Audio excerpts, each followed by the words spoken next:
Welcome to the Investor Fuel Real Estate Investing Show, where I interview the nation's top real estate entrepreneurs, industry leaders, and other amazing entrepreneurs to help educate and inspire you to take your business and your life to the next level. My goal is to add tremendous value to you during every single episode of this show. If you get value, I'd love it if you subscribe on your favorite podcast player, subscribe on YouTube, and my very favorite, please share this with your community so we can impact even more entrepreneurs. Let's start today's show.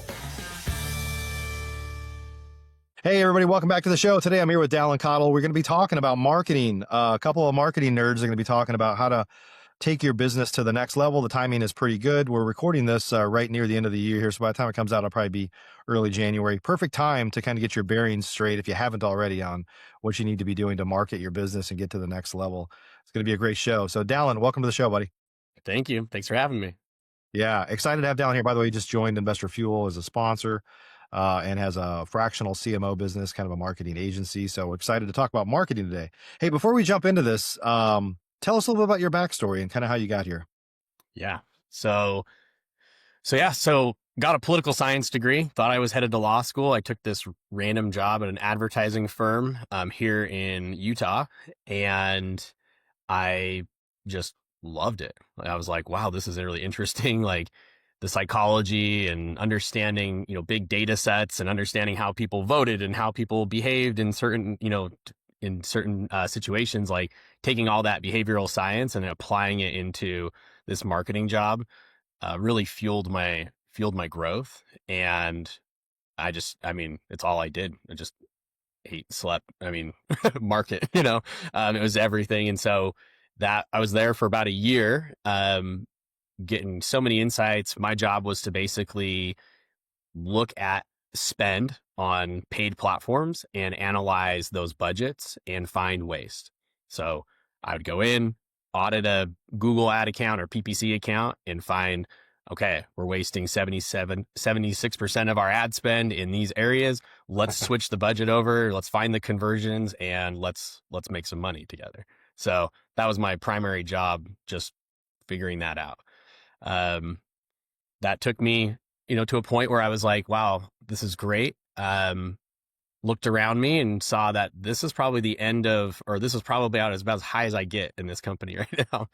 And so I decided, you know what, I'm going to quit.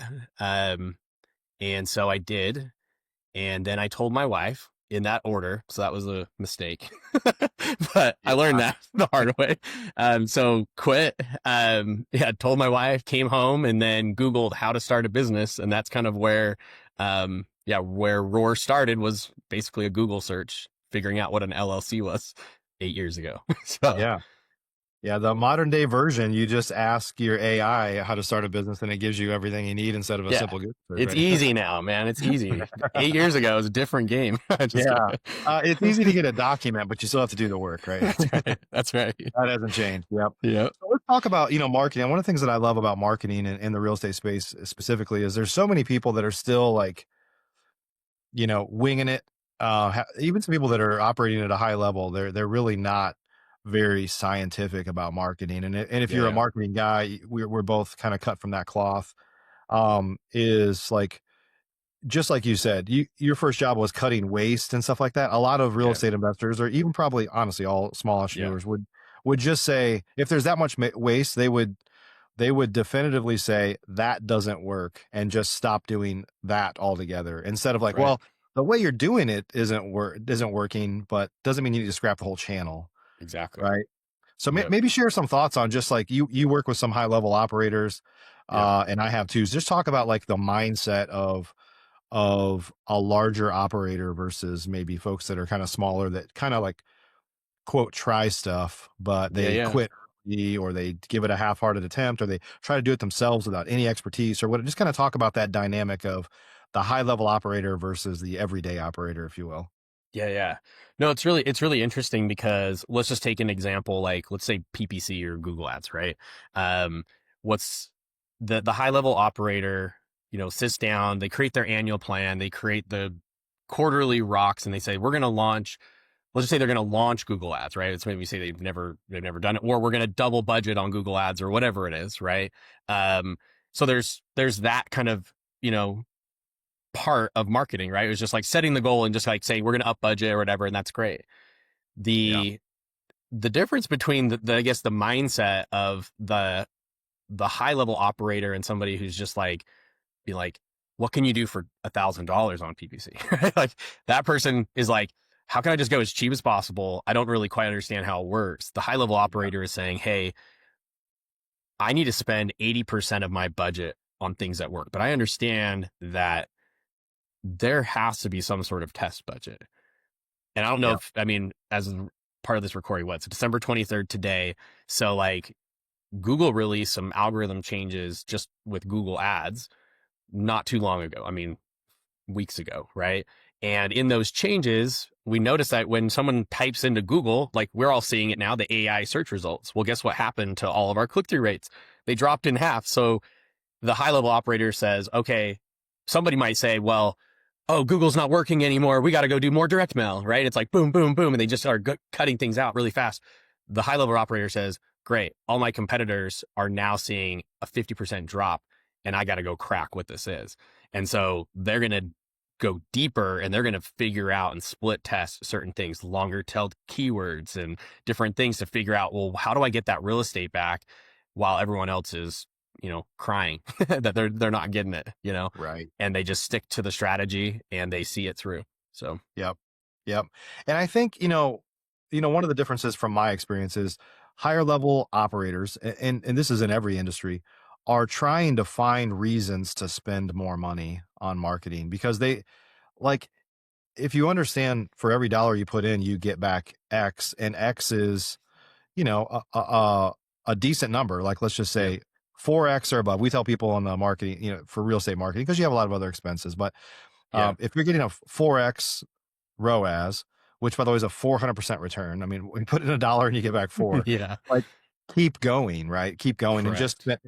basically it's like, I kind of use the analogy of a pond. It's like, if you're catching a lot of fish, like don't leave, like put more lines out and keep catching more. Like everybody's Yeah, goal to go fishing is to catch as many as they can typically. Right. And so right. you shouldn't just say, hey, I cast it out like 5 feet. I didn't catch anything. So I'm leaving in Yeah, like five exactly. minutes. Right. It's like, no, that's not how it works. So you have to just kind of keep plowing into it. And so I think larger businesses are always saying, how can I spend more and get a good return on that?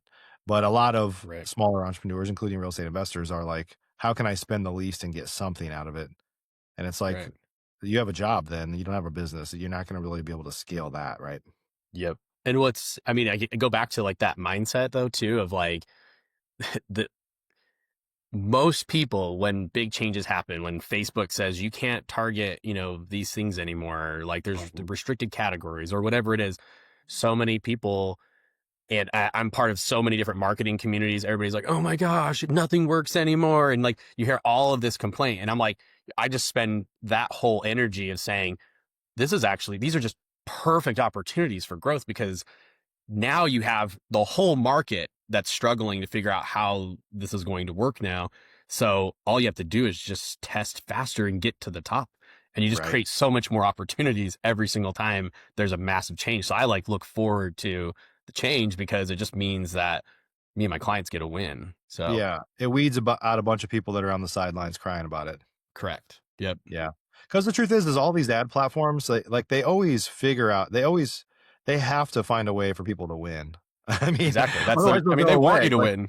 Yeah. they want you to win and their model might change and they'll be, you know, uh, like at the end of the day, like it flushes out the people that aren't serious. I mean, and it might Yep. suck for everybody for a while, but there is still a way. You just have to find out, like, Yeah. they moved our cheese and it's still there, but we have to Yep. find our way through, right?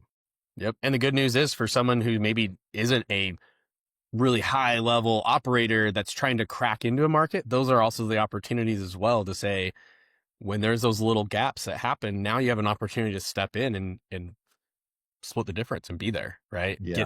Get some space, get some ad Right, space. right. Yep. So let's talk about the kind of like done for you model or kind of do it yourself model. And obviously a lot of smaller entrepreneurs just say, well, I'll figure out how to do it myself. And Yeah. I kind of told you up front, I usually tell people like, would somebody else hire you to run their marketing? Or you could find and replace marketing with rehabs, Yeah. or, Yeah. anything in business. Like, would somebody else hire you to do that thing?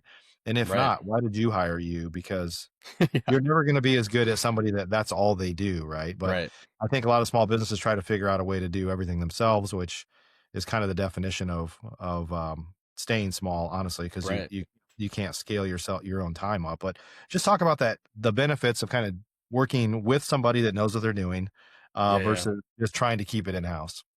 Well, just like, I mean, putting into perspective, just like you're saying, like, I've got my 10,000 hours times 10, right? Like in this marketing space. So it's like, I've read all the books, I've gone all the courses, I'm part of all the other masterminds. Like I go to marketing conferences and learn things and part of communities. And that's like all I do all day long. Team of 60 members on our team that are constantly just learning and figuring stuff out. And, oh, wow, AI is changing like this. And we need to be doing AEO this way. And we need to be doing SEO that way. And then, wow, the Andromeda update on Facebook just released. And wow, are we taking advantage of this? And like, so all these different things that are happening. And like, we are adapting and trying to stay on top of it. And this is Right. all we do.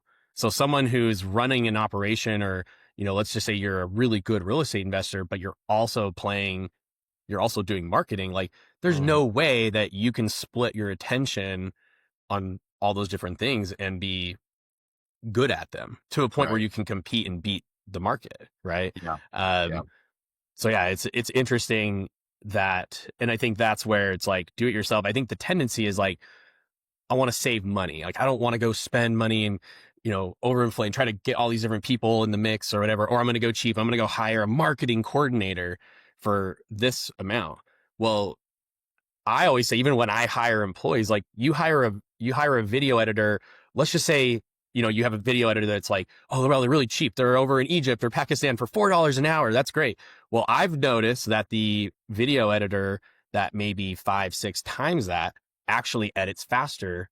And so you get better quality, faster results, and you think that you're paying, you know, you more for that, but you're really not. You're paying about, it's like pretty much sixes because of the results that come from Yeah. having quality in Right. your organization. And I So think for a all the lot of way up. entrepreneurs, Yep. that the problem is they can't see the expense for opportunity costs on their P&L, right? Yeah. It's like, Yep. well, what could you have done if you had done it a better, like a more efficient way with somebody that knows what they're doing? And Yep. you can't see that on the P&L, just like you can't see when you have rental properties, generally you can't see like your vacancy cost. It's just revenue reduction. But if there was a line there that's like, hey, Yep. it's taking you 3 times longer to turn your properties because you're just trying to do it yourself versus Have having it. Yeah. somebody that's their responsibility. It's like your revenue would be higher, but it's not right in your face. So people just act like it doesn't exist when Right. it's still there. Right. And there's still the other side of it where it's just like, I mean, really thinking about the quality of life. So I know that some of our clients Yeah. that have handed me the credit card and said, for example, Google Ads, like, you have an unlimited budget. Just keep this ROAS, right? Um, Yeah.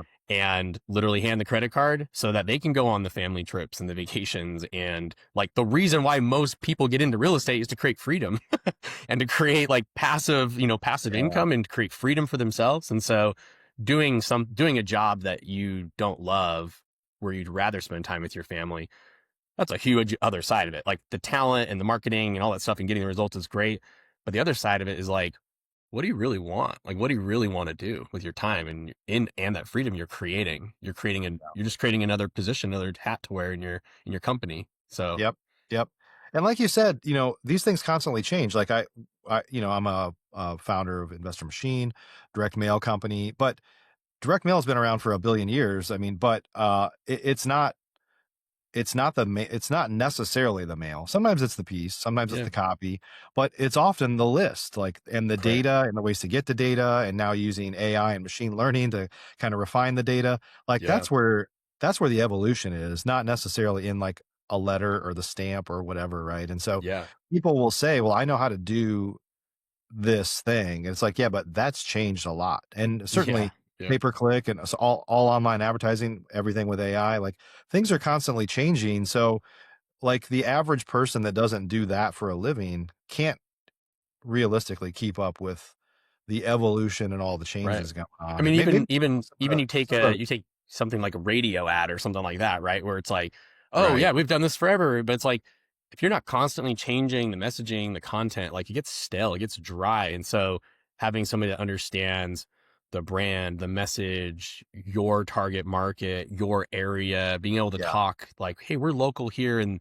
this city or whatever that is, and create a story that's interesting and fun for people to understand and realize what you do. Like just all like you said, it just always has to be changing and Yeah. getting better at it, going deeper with it. Let's talk about what has changed, maybe with like all the changes in AI, like just some of what has changed, and maybe give us a sneak peek from your perspective of what's coming, so real estate investors kind of have a better idea of like how they need Yeah. to adapt their marketing. Well, I think that one of the great things about this market and the target audience is that a lot of the things that have worked traditionally will continue to work, right?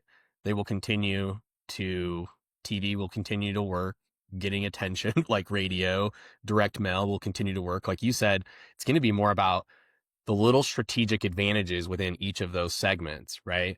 Um, all of the traditional stuff will continue to work with those adaptations. The digital marketing side will have huge changes. A lot of big changes over there. And I don't know what camp I'm in of, you know, you're never gonna have to hire another marketing person to do your PPC in a couple of years. Like part of me kind of believes it. Part of me is like, jury's still out. Like we don't know exactly what it will look like. I'm Yeah. thinking that, I mean, when I look at the market, I mean, it's been shifting a lot. I mean, marketing companies don't charge more today than they did 10 years ago for PPC services. It's been the same. So there's more players. It's a race to the bottom. It's all about creating, it's all about just the results that are driven from those campaigns. So I do think that AI, like with our clients, we're doing a lot of stuff with AEO. So everybody's going to keep, you know, the target market, 55 plus, distressed seller, motivated seller, like they're all going to Google when they have that type of motivation and they're typing in those keywords. Where that search is, or if it's going through ChatGPT or wherever, like we're starting to really hone in those the large language models, the LLMs, and understanding AEO and where to go and get that attention. And it's the most bizarre thing to go and look at Google Analytics and see, wow, that deal came from ChatGPT. There's not massive volume. Like I'm not telling everybody like, oh, you go do all this and you're going to get this huge volume play, but you're going to start getting deals from AEO if you start investing in it now. It's like putting out direct mail and hoping that the next day you're going to get, all these phone calls. Maybe you get some of those calls. Some of them are saying, hey, take me off your list. And the others are saying, whatever, or you're looking at a 6-month window or whatever on it sometimes. And that's what I think AEO is going to be, is you lay the groundwork right now, it's going to pay off in a couple of years from Yeah. now. Like it's For those big that don't time. know, talk a little bit about what AEO is. Yeah. I think there's a So lot that heard you say that and they're like, what the heck's he talking about? yeah. So think just any sort of like AI like search, right? So using ChatGPT or Claude or Gemini or any of these other AI platforms. I mean, even when you get a new Chromebook now, the default is AI mode, right? So you don't even, it's not Google search anymore. Like you get a new laptop, Wow. Chromebook, you are typing, you are going on AI. And most people that are buying that, like they don't really know the difference now. And like you can click AI mode, like you can use Gemini now on Chrome. Like it's just going to start to adapt. And pretty soon, like I said, like the AI searches, when someone types in, you know, need to sell my inherited house or whatever that is, or like, I need to do this fast or whatever, the search result for that is going to be AI. So where you used to be able to say, oh, let's run, these campaigns, sell my house fast. And then you pop up the top 3 on PPC. Well, now there's a huge chunk of real estate that's the AI result. And so in that AI result, you talk different to AI than what you put into Google. Google is like little keywords that get a quick response of like these general areas, right? Like, oh, you need to sell your house fast. Like, okay, I kind of got you here. AI is like, hey, my mom passed away. I've been feeling kind of sad. Like people talk to AI like it's a human sometimes, right? It's like, Right. Yeah. I need to sell my house. My mom died. I just don't know really what to do. I don't know if I can sell it because of these things. I want to do it fast. We have funeral expenses. Like, they're talking through the situation, and AI says, Yeah. that's a great question. I'm really sorry to hear about that. Let me give you 3 options for how to sell your house, right? So how you market or how you talk about what, like, the blog articles and the things are different now. And so AI, especially Gemini's model, looks at Reddit, looks at all these different kind of more like local type of business approaches or local influencer type of approaches than your traditional large SEO. So this is good news for the small operators. And I think large operators know this. And so AI is very much catering towards the person that is a small influencer in your space, or a small like business, or a local, like, hey, we sell houses in Green Bay, Wisconsin, or we buy houses in Green Bay, Wisconsin. That's who AI is really for. It's for that local presence. Someone's been around, and now it's just tweaking the strategy so that it works. Yeah. Did Yeah. I And for go real too much estate in the investors, weeds on that? no, that's good. Yeah. And for real estate investors specifically, like operators, it's a different approach to effectively how you're going to get found online. So if you've put effort into SEO and, you Yep. know, created content and backlinks and all that, it's like the search engines just look at it differently now. And Yep. I don't think, I'm not an expert in it. You're probably way more of an expert than I am, but I know enough to know that the way you've been doing it is going to change, right? Yeah. Yeah. And then there's SEO groups that will say, oh, it's all the same stuff. Well, it's like, it's the same stuff. Like, the results that are happening right now, there are some components that do still work. The problem is that 40 to 60% of it is changing, and it's just going to continue to change. So if you keep doing what you've Right. been doing, you're just going to slowly kind of drift off into Yeah. the abyss. Yep. You're not Yep. going to be where people are going for help, right? So Yeah. Yeah, it's one of those things where if you want to take advantage of this opportunity, you need to talk to somebody that knows what they're doing, because you could yeah, just guess, but it's not going to be you're just not going to be optimized, right? So, or yep, and the problem is with a lot of smaller people is they like, I'm going to do it on myself, my own. If you think of like the trajectory of a missile or like a plane or something, if you're off by like 1%, I mean, it's not right, that big of a deal, but over time you're like off by 360 degrees. Like you right, just went in the circle, and yep, and you went nowhere basically. So over right, time, that being off a little bit is a big deal. Um, Hey, let's talk about, you run a fractional CMO business where you yeah, help people and you manage across all different channels, right? yep, And so, I'm, you and I have a lot in common in terms of our beliefs about marketing. yep, And there's a ton of real estate investors. Where obviously this is a real estate show, so we talk about real estate investors. It's probably the same yeah, for all small and medium entrepreneurs that like find one channel and they just go heavy into that without thinking about this idea of kind of omnipresence. Like, you yep, want to be found, like, you want to dominate online. You should dominate every channel. Like, by the way, they all fit together. People get a piece of direct mail or they see your ad on yep, TV, and then they go Google you and they look for you. And if yep, you're not optimized for SEO or AEO, or yep, certainly, buying your own keywords at a minimum on pay per click, then guess who all that mail and all the TV ads are doing? They're feeding your competitors in your yeah, market, exactly. because they are doing what you're supposed to do. And so just talk about kind of layers of marketing and how everything fits together, and maybe how, real estate investors, if they're not already thinking this way, should be thinking. Yeah, yeah.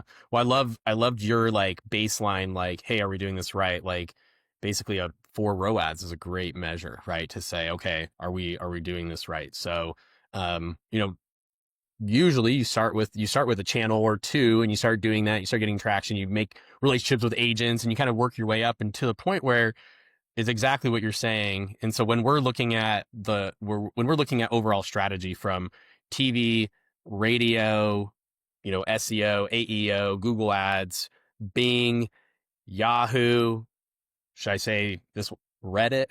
No, I haven't heard that in any circles yet, but Reddit, um, becoming a local influencer, answering the questions that people are asking.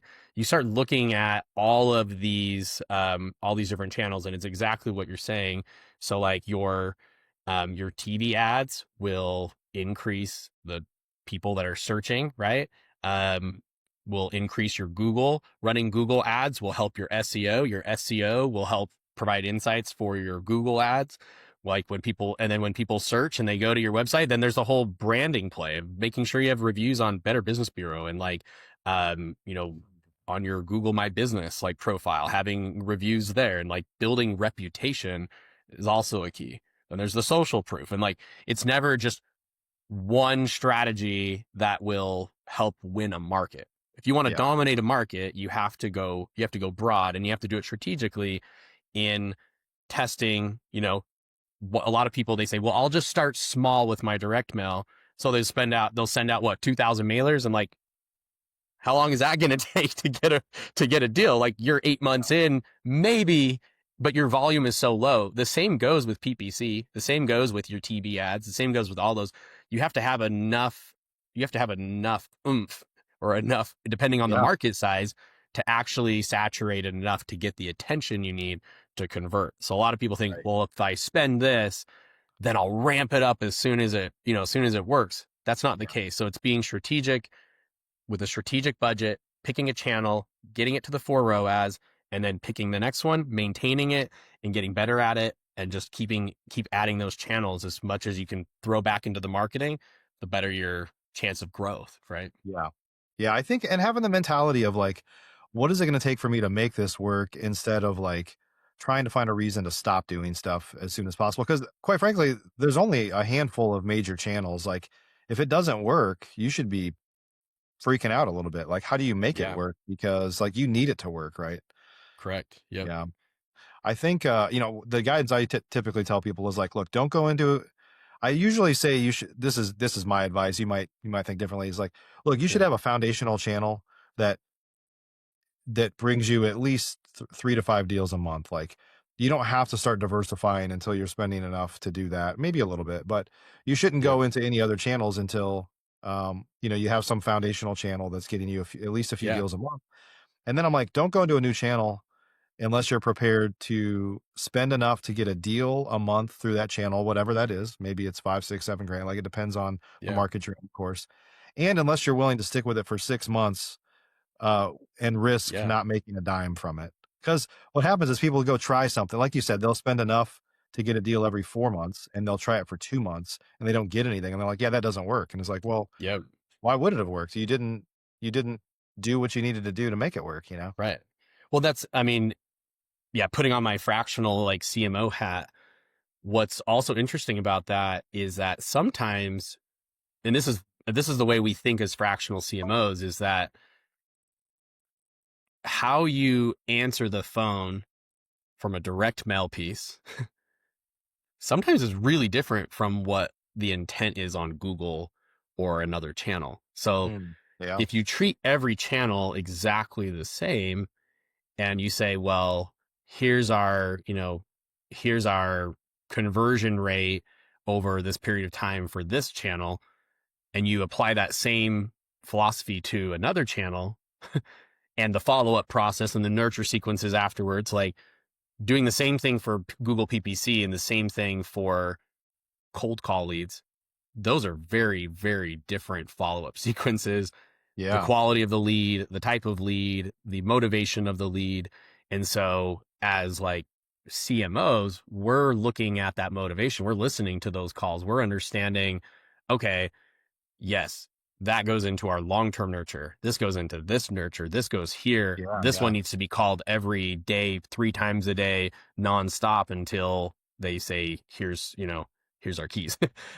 So like, the follow-up is also a huge part of marketing, and looking at it from start to finish.